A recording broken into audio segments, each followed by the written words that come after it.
Hello friend, welcome back to Toyota Maintenance YouTube channel. What you can see here today with me, it's 2006 Toyota Matrix.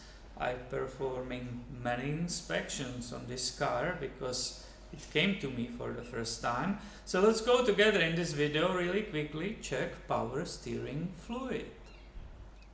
As everybody will expect, that power steering fluid reservoir is located under the hood, right, in the engine bay. And if you look with me, no, it's not here. This is the brake fluid reservoir. It's on the other side, right here. And do you see what I see?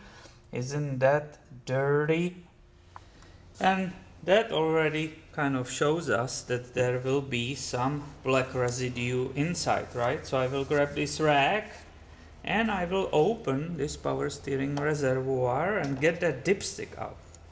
And sure enough, it's confirmed. Look at it.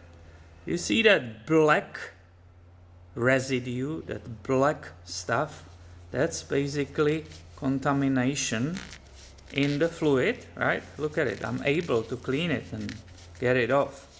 And that tells me immediately that this power steering system should be flushed.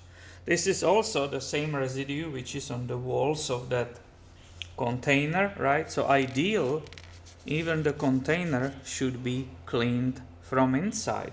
At this moment, this is only inspection, right? So I'm putting it back, screwing it back, and we can see the level here right on the sides, cold and hot. The level is good, there are no leaks. I have visual, I don't see any leaks. However, the fluid is contaminated and that should be flushed soon. And that means for me, I will just write it in the comments for the owner, right? And I will continue with the other inspections. If you don't want to miss any of those, make sure you are subscribed because I have a ton of videos coming your way soon. Thanks for watching today, my friend, and have a great day.